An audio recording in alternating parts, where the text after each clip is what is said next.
you define all of these goals, only then we can discuss other things. And this is what we call here the backward design. So backward design is a framework. It's included in the understanding by design, which is a theoretical kind of movement. It's written about Wiggins, and Mike Tiger has written about this. And there is a book called Understanding by Design, very excellent book. It was published a few years ago, and it's available online, I think. And it talks about this backward design framework. So what it means is, when you're doing your lesson planning, you're going to start with the end goal, which is, and then work your way backwards. That's why it's called backward design. So we start with first identifying the goals. Then after we identify the goals, we then move on to what are some acceptable evidence that we need from students so that they show us that they have understood what we're teaching them. And this is all you do it by yourself before the lesson. And so goals, acceptable evidence, and then only then at stage 3, we're talking about learning experiences. This is where we're talking about activities I'm going to use with my own students. And within these activities, that's where technology comes in. So it's at the stage number 3. When we're thinking about the activities, the learning experiences that I'm going to share with my own students and use in my own classrooms to enhance the goals, the learning goals of my lesson, then I'm going to think about technology. Does technology has a place in this or no? Because not every activity requires some form of technology. Well, now, a lot of activities do, but some do not. And so it's up to you as a teacher to decide whether technology has a place in your own lesson or not. And so assuming that technology, and by technology now we mean basically AI, and more specifically, we talk about generative AI, because there's different kinds of AIs. So we're more concerned here with generative AI. So if generative AI is going to be part of the lesson and students learning, then I need to take a different or an extra step to think about the boundaries around my AI use, how I'm going to use it, how are my students going to use it, permissions, disclosure, things like that. And I'm going to talk about that.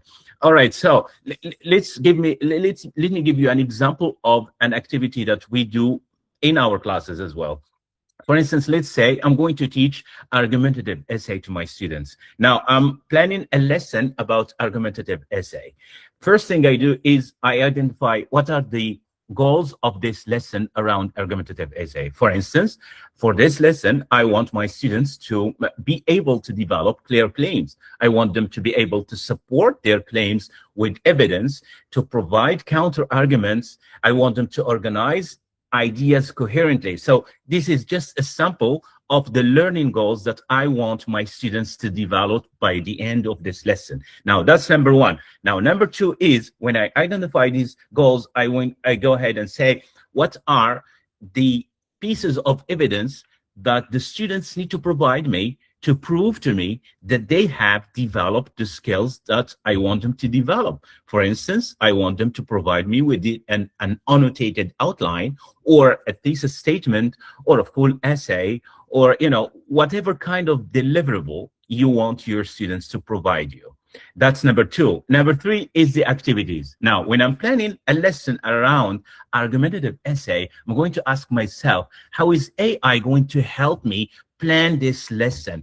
I'm going to say, okay, so for an argumentative essay, maybe students need some practice on counter argument, on how they develop and share counter arguments. Now here I'm thinking, okay, maybe ChatGPT or Claude can act as a debate opponent, as a feedback provider, to help students develop their own counter arguments, their own argumentative strategies. So here is how I'm thinking about integrating AI into my lesson. I already kind of outline a very detailed and intentional way of how students are going to use AI in this specific lesson. So this is just a sample lesson, but you can also apply it to any other things you want to learn. What is important here is the strategy.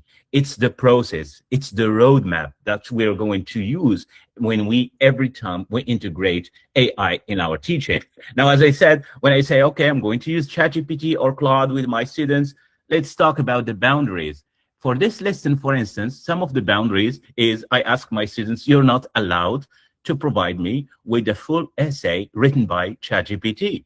And then, or you might tell them you're not allowed to use ChatGPT, for instance, to generate ideas. Depends on your own teaching context. You need to have boundaries. You need to show students the limits of AI use, because if you don't, then they don't have any idea about what's allowed and what's not. And usually people go with what's not allowed. So we want to make very clear to students that this is how AI is going to be used here.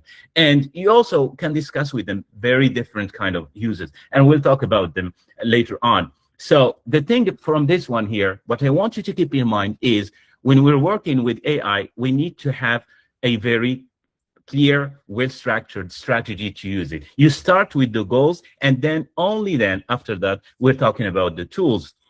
Now, before using AI, I want you to ask yourself this question, and this is about intentionality. And this is something we really emphasize in our workshops, in our presentations, in work with our students. You have to have an intentional plan for using AI. You're not going just overnight think about, okay, I'm going to use AI tomorrow in my class. That's not how it works.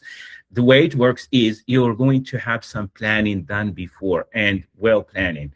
And you need to ask yourself, does AI belong to this classroom or not?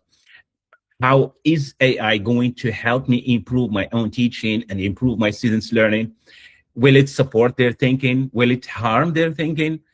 Can I explain the purpose clearly to my students? If I'm going to use AI, can I tell them exactly why I'm going to use AI in this lesson, and what are they going to benefit from using this AI or not? The same thing again, if you're not going to use AI, then you explain that technology or AI is not needed in this lesson. Now, some practical uses of AI for teachers, and some of the things we do with our students here, I mean, these are many different ways you can use AI. And as I said, depending on your own teaching context, for instance, these are just examples that me and my colleague, Johan, the author of the book Mona talked about at the start, these are some examples that we use with our own students. They generate ideas, lesson ideas. So one of the activities is, because the students we teach are pre-service teachers, so they are going to be teachers. So we want to make sure that they know how to use AI to help them come up with lesson ideas for their own lesson. And then something else is we create reading passages at different levels. We ask them, we provide a reading passage, a text, and then we ask them to use AI to differentiate this reading text. What it means is, well, I'm going to talk about it later on in more specific details, but this activity is all about making reading accessible to people who do not have the reading skills they need for the class. Design quiz questions. One of the things we work on is how to create quiz questions for your lesson using AI, or how to rewrite instructions in simple language, because some of the times teachers come up with this very sophisticated, jargon-filled kind of language, and they use it in their classrooms. And usually AI can help you, provide you with a very simple instructions for your lesson. Go to AI, ask them, I'm going to teach this and this, and I'm a teacher at this grade, or whatever, provide me with some very simple instructions that I can use with my own students to show them, to teach them about this lesson. Usually AI comes up with very creative, very good ideas, which you can take and then repurpose them and edit them. Of course, always editing what AI provides you is very important. Rubrics, very important way to use AI. We provide a lesson, and then to AI, ChatGPT. By AI, I usually mean ChatGPT or Claude or Gemini, and some people use Copilot. So, but usually we use a lot of ChatGPT and Claude. I like to use Claude for research projects mainly, because it's personally I find it way more useful in writing projects that are very long. ChatGPT, I don't use it in research related projects. I use it for day-to-day kind of work and things like, generating these ideas for lesson planning, things like that. But any serious research related projects, I prefer to use Claude. This is just between brackets. So yeah, I said rubrics. One of the things we do with our students is create rubrics. And always when you create a rubric, never settle for the first answer. If a ChatGPT provides you with the first version of a rubric, read the rubric, see what works, what does not, and then ask it to edit the rubric. Usually, you don't even have to say anything. Say, just provide a better version of the rubric. Usually, when AI provides you with the first response, when you ask for the second response, usually the second response is better because AI is kind of pushed or forced to think more deeply about it. So I'm not sure if this is scientifically proven or not, but from my own use of AI, sometimes I get the first response and I just ask it to provide me with a better one. And then the second one usually is better. So keep this in mind as you prompt AI. Suggest feedback comments and prepare discussion prompts. Adapt activities. Very important way to use AI is to adapt your learning activities. So in many instances, some of the lessons that teachers use in their classrooms, they have very poor designed activities. And by poor designed activities these are activities that do not connect to students' lived experiences. And as we know, as teachers, students learn more when they see relevance of what they are learning. And AI can do this. You can go to AI, say, I have this lesson, provide it with the lesson, say, I need relevant activities that speak to students' own experiences. I want as much as contextual context for the activity. So when an activity speaks to students' own learning, their own interests, their own context, which you provide to AI to help you come up with these, they are more inclined to be engaged, motivated to take part in the activities. And as I said, one of the things we do is differentiating a reading text. This is one of my favorite activities for teachers teaching in middle school, high school, or even I would say primary school, is to take a text and make it simplified. And so you kind of level the reading stage of the text. And there are various tools you can, this one here. For instance, you can say, rewrite this text at 3 levels, grade 4, grade 6, grade 8, whatever grade you want. And then you say, keep the main ideas the same. That's very important if you're going to use AI to differentiate the difficulty of a reading passage. Always make sure that you instruct it to keep the same ideas. And of course, you're going to read it after it answers. And then you provide it with the text, you see the response and see if that level is working for your own students, because grade levels and scale levels in our classrooms, they differ. We have very highly competent students and less competent students, and we want to make sure that the reading of the text is accessible to every student, and AI can do this in a very good way. And some of the tools that we use and recommend, as I said, my favorites are always ChatGPT, Claude, and Gemini. But if you want to get one step further, and you can use some of these tools here, there is Diffit. This is one of the tools I like for differentiated instruction. It provides leveled readings, vocabulary, comprehension questions. Very good one. CurryPod as well, if you want to create interactive lessons with slides, comprehension questions. CurryPod does really good job. Magic School, I think a lot of you here are familiar with Magic School. So it's a tool, a platform built for educators and teachers. So you can use it to create lesson plans, rubric, quizzes, get teacher support, etc. Of course, ChatGPT. EdCafe is another platform that I have been working with before, and it's like Magic School, and it does a great job. helping you come up with lessons, quizzes, activities. So these are all tools that have been designed specifically for teachers and students. They are not kind of consumer oriented tools. They are more oriented towards the education community.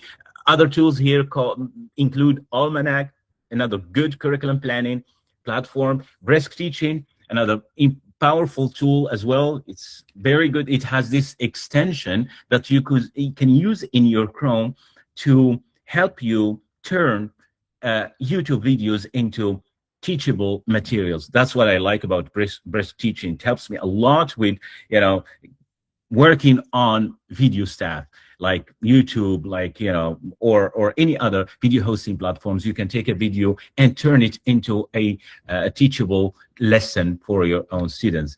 808 is another platform, good one as well. So it's a K-12, provides K-12 lesson outlines, ideas, things like that. TWE is another option for language teachers, people who teach languages. TWE is a very good platform to help you with differentiation, personalization, things like that, vocabulary teaching, grammar things. And School AI is just like Magic School again. And by the way, I'm not affiliated with any of these tools. And so these are just options, tools that I like, that we use with our own students, that I recommend. So there is no benefit from recommending them here. Okay, so one of the things we hear a lot about AI is to use it as a thinking partner. And I'm sure you have heard it here. And for those of you who are active on LinkedIn, you would see a lot of people talk about, now we need to use AI as a thinking partner, as a collaborator.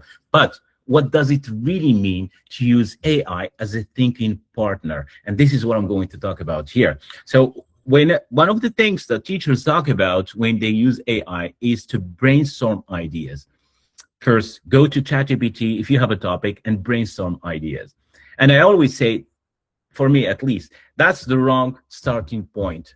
If we're going to use AI as a thinking partner, we need to do the brainstorming first. So in my own approach to AI use, I always recommend that AI comes at a delayed stage. It should not be the first stage. The first stage, whether you as a teacher or your students, you need to do the work yourself and then get AI to help you. And that's what I mean by a thinking partner. If you're going to write about a topic, about whatever, it's way better that you sit down, you discharge whatever ideas you have in your mind into the documents first. Those are your authentic, original ideas. So you write them down, whatever you know about the topic, and then you take those ideas and you enlist the help of AI. That's the good way to use AI to help you enhance your own thinking, and not the other way around. And let me tell you this. Let's suppose you're going to write about, something like kids' use of social media. That's the topic. If you go to AI first and you ask it to brainstorm ideas for you about this topic, then it will guide you. It will provide you with ideas that you don't even do any thinking. Even if you develop the ideas yourself, it's still AI guides you towards talking about certain things. So what we want to do is we want to flip this script. You come up with ideas, you get AI to help you refine those ideas. So that's what I mean by a thinking partner. And I thought it's a good thing to explain it here. And then another thing I like to use AI with, especially for teachers in elementary, high school, not elementary, high school, middle school, and university, is to use it as a feedback provider. Very, very powerful way to use it. And there is this research paper. It's called Peer and AI Review, Reflection, a Human-Centered Approach to Formative Assessment, if anyone interested in reading it. Very good research paper. It talks about the importance of student feedback in an AI-mediated learning environment. So here's how we do it with our students.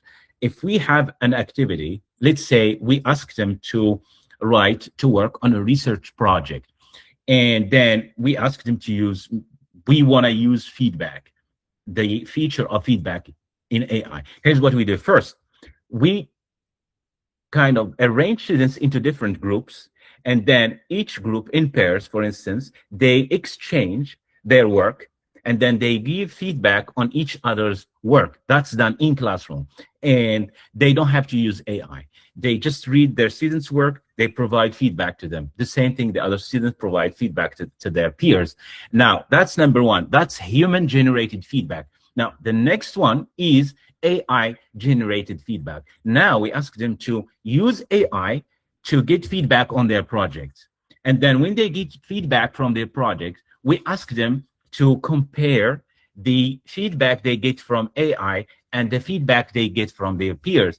And then when they compare these two kinds of feedback, they make decisions about what's better, what's kind of ideas in the feedback provided works better for their project, what does not work, and why they want to include this idea, why they want to exclude that idea. How is AI feedback different from the feedback they get from their own human peers? And so the purpose of this activity is to enable students to make their thinking visible. We want to see the trail of thinking in their own work. So, and also we want them to develop this skill of being able to evaluate the content, whether it's from AI or from a peer.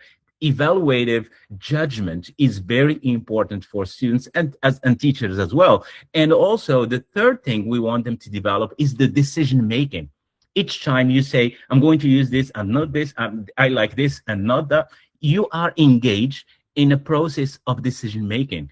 Decision making is very important for students working with AI. They have to have control of their own decision. They have to have intentionality. We don't want them just to take whatever AI spits out at them and use it. And so these short kind of little mini activities in the classroom, they help them develop this stamina, this kind of decision-making skills that help them work with AI even beyond the classroom. Very important one here. And then that's all about AI pedagogy. Now, the second thing when we talk about AI integration is the AI agreement. And this is very important.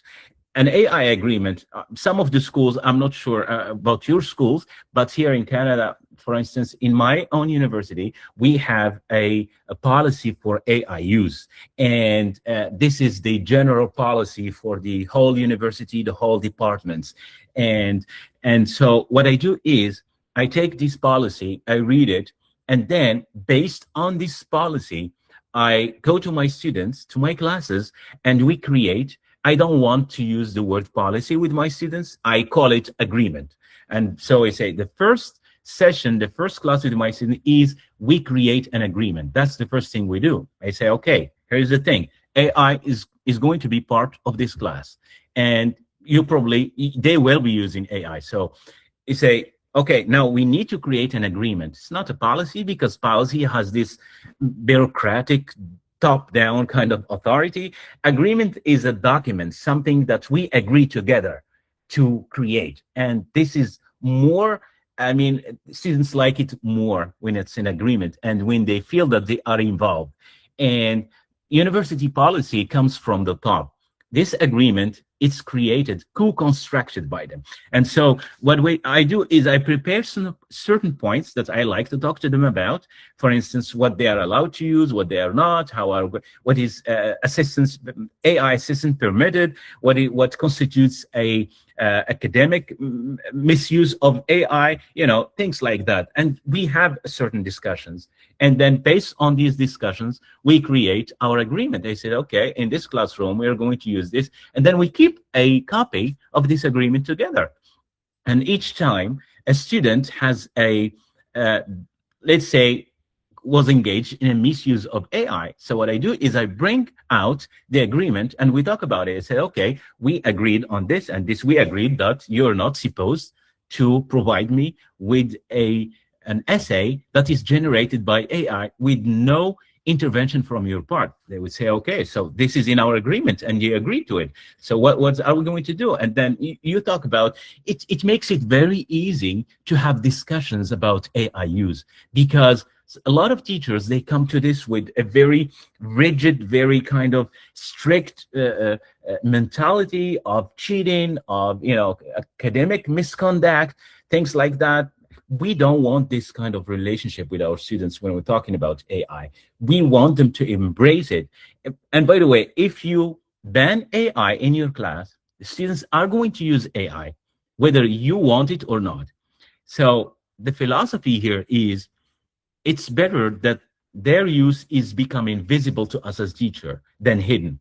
So when it becomes visible, we can talk about it, we can discuss it, we can help them improve it. And that's the importance of having an agreement. You tell them you're actually allowed to use AI within these boundaries.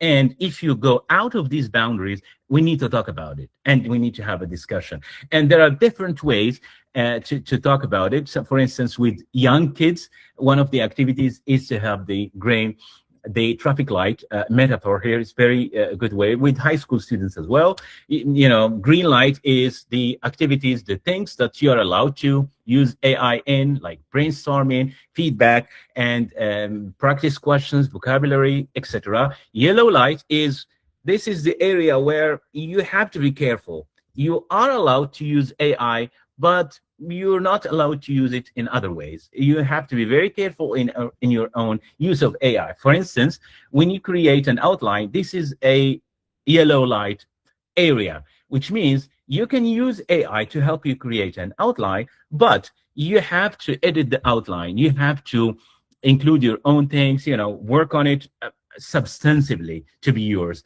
So this is the yellow light area. And then the red light area is where you say, okay, this area here, these activities, these tasks, they are not allowed, you're not allowed to use AI with them. For instance, full essays, homework answers, tests, and it's up to you as a teacher to come up with these things. This is just a framework to help you discuss these things with your students. But what is allowed and what is not allowed is the teacher's own judgment.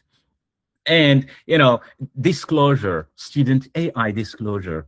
It's very important when you discuss AI with your own students that you help them, you teach them, you show them that they need to disclose any AI use in their own writing. And this can be, sometimes it can be hard with some students because there is this stigma around AI. And people think because I use AI, I am lazy, I am cheating. No, that's not right.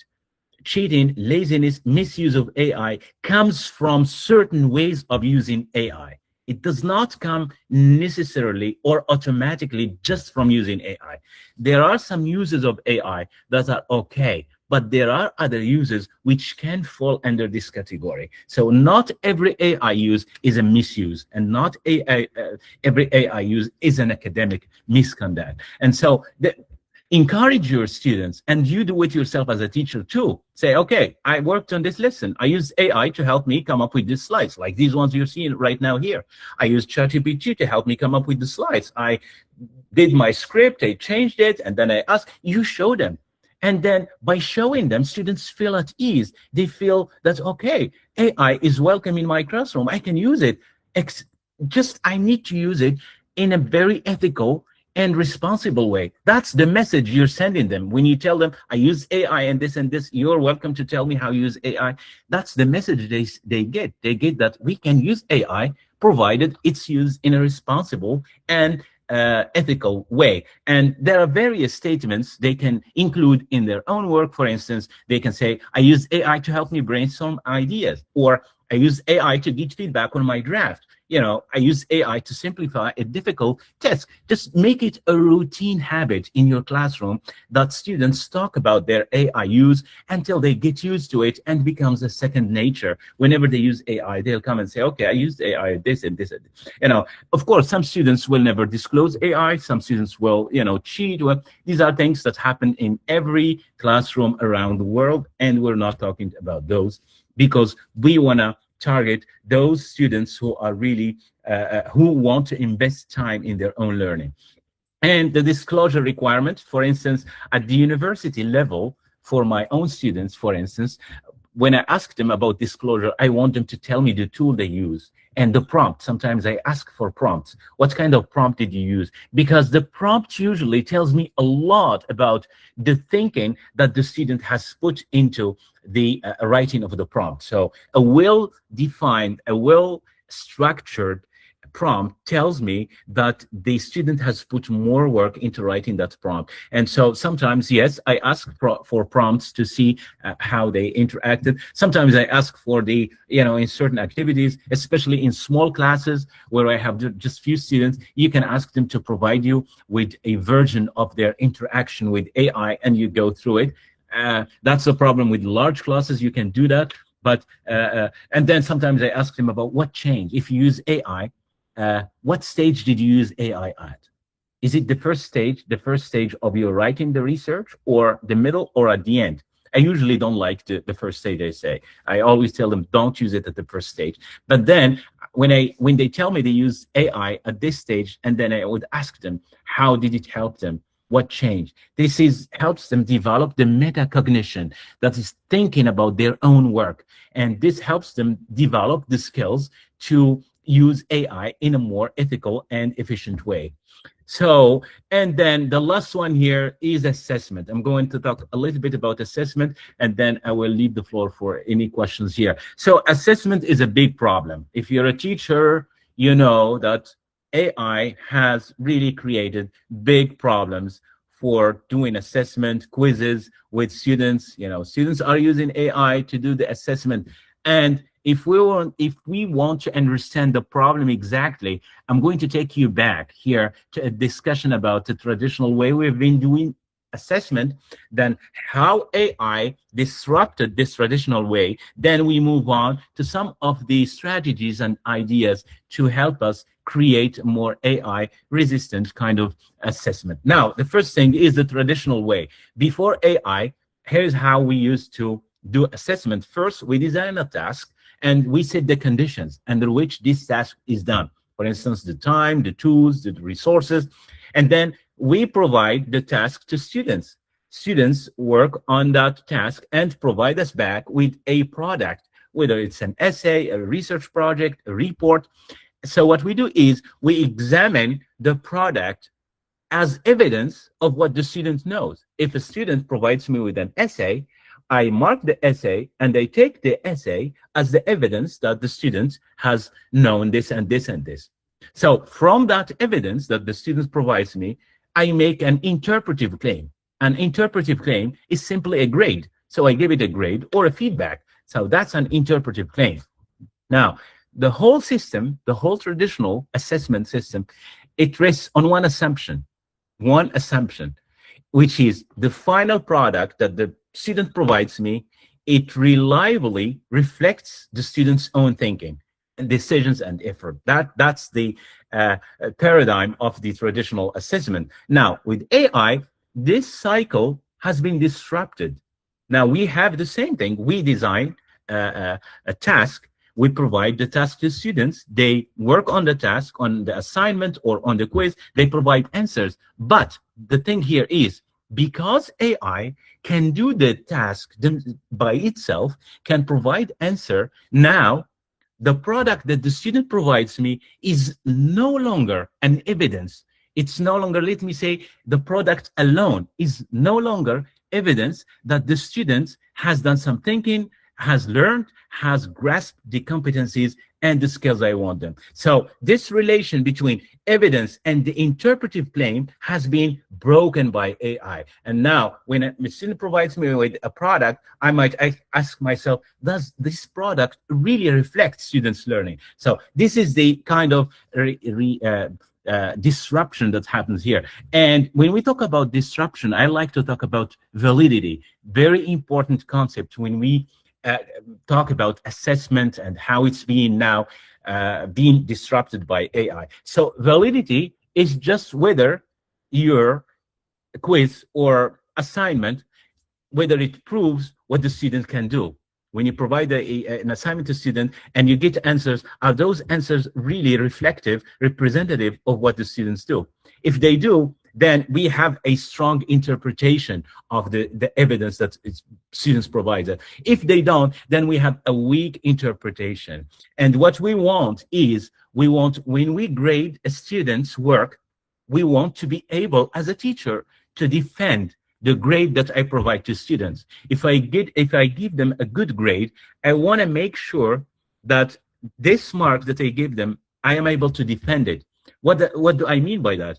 So if I give a good grade for an essay, I want to make sure that it's okay if AI helps them, but I want to make sure that some parts of that work is attributable to students only. I want to make sure that they did some thinking by themselves. And that's what I'm going to talk about next. Ways to make students use AI to help them enhance their own work. And so the idea here of validity is, if the assignment can be done by ChatGPT or any other AI tool, and students provide that assignment as their own work, then we have a problem of validity, because the grade you provide the student does no longer reflect the goals from your own assessment. If your goals is to check whether students develop this skill and that, and then ChatGPT ways to do that, then you are not actually evaluating student skills. You are evaluating ChatGPT or Claude or Gemini or any other tool. We have to be very careful with this. And then you're going to ask now, what are some of the strategies to use to help us make the validity, to make our assessment more valid? Some of the things we do in our work here, it's called the rebuttal test. It's in the testing literature. It's just a fancy word for saying that when I design an assignment that I want to share with my students, what I do myself is I use a free AI tool, free ChatGPT, and I test it. What I try to do is I try to push ChatGPT to beat me in my own assessment. And I analyze how it answers my own assessment. Before I provide it, before I share it with my own students, I see how it answers it. And based on those answers, sometimes I go back to the assessment, redesign it, change things, maybe include certain things that I did in the classroom that ChatGPT does not know. And so these are just some examples of how I do it. It's called rebuttal test, which is stress testing. Always run your assignment into AI before you give it to students. At least you will have an idea of the kind of answers you will get. Sometimes when you do run it through an AI, and when you provide it to students and get back answers, you probably will see the answers that you have seen yourself being repeated from our students. And that's a good indicator that they have been using AI with no intervention from their part. So that's one thing. Now, the second thing is, you need to define what your assessment is meant to prove. When you write a quiz or a test, you have to have a very clear idea that this test is going to check students' grasp of this and this and this and that. Because when you have that clear idea, you are more able to see how AI can help them. If I'm going to ask them that I want them to be able to synthesize sources. I know that AI, they can use Claude or ChatGPT to help them synthesize sources. Now, I would say, if I'm going to evaluate this as a skill, how am I going to use it now that AI can help them? And you have one of the ways, for instance, we do is, okay, AI helped you synthesize sources. Now, in the classroom, you're going to talk to me about these sources. Tell me why. I would say, okay, this source, why did you choose this source specifically? Why didn't you choose another one? So this kind of extra work you have to do, because AI disrupts what we said about the assessment cycle.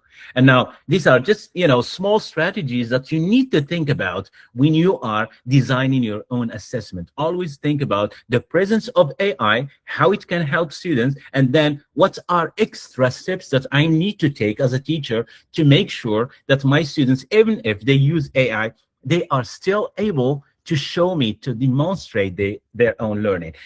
These are all, you can use check your rubric, shift the question. These are all strategies that I'll share with you the slides, and you can have it and, go back to them as well. So some of other strategies that we use to help make our AI, create AI resistant assessment is what is called add metacognitive checks. Your students submit reflective notes explaining their decision. this is one of the things I do with my own students. Like in the classroom, you're going to write a reflective note. You reflect on your own learning, and this reflective note is graded. Number two, you add supervised checkpoints. For instance, let's say I want them to write an essay on a research project. So what I do is I say, okay, in the classroom, we're going to have a supervised writing. You do the outline. You create an outline in the classroom. Ideas that you want to cover, I want to see them before they go home and use AI. And when they write an outline in the classroom and share it with me, then I would say, okay, go ahead. Now you can use AI in certain ways to help you develop those ideas that you wrote in the classroom. That's what we call to build a supervised checkpoint. So you divide the task. Half of it, they do it in the classroom. And the most important part, they do it in the classroom. And the rest, they can do it in at home because there is AI and we know they will use it. So what I want them to do is to do the important things with me, at least in the classroom. And of course, you know, there is the source justification, there's the oral presentation, oral defense. Most of the time, I do include presentations and oral defenses in my classes. When I have an essay, a research, any written, any text-based task, I always try to have some kind of discussion, oral discussion.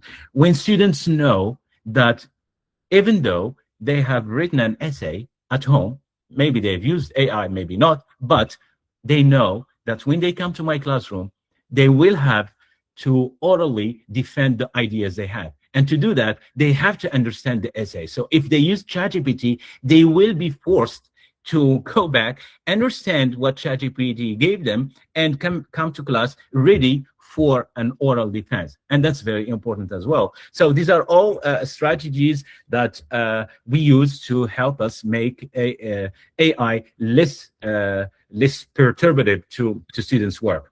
And of course, some of the guides here, I have some free PDF guides that I'm going to share with Muna, and she can share it with you, some classroom activities, AI activities, critical thinking, AI for professional development. These are all works that I have been doing and sharing on LinkedIn and on my website, and I'm pleased to share them with Muna, and you can have access to them. All right, thank you very much, and back to you, Muna. Thank you so much. Yani, before we conclude, I would like to extend my sincere gratitude to our distinguished speaker, Dr. Mohamed Kharbach, for sharing his valuable expertise, practical insights, and inspiring perspectives on integrating AI in education.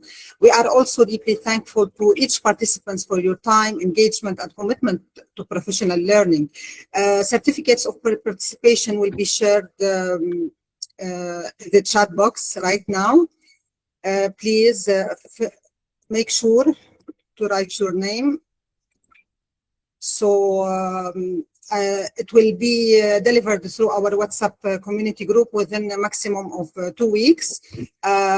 And we invite you to stay connected and stay tuned for our upcoming webinars and professional learning opportunities organized by Empowering Educators Academy, offered in both English and Arabic to support educators across diverse contexts and communities. Thank you once again for being part of today's session. We look forward to learning and growing together in future events. Have a wonderful evening and see you soon. Thank you so much again. Thank you. Thank you. Thank you so much.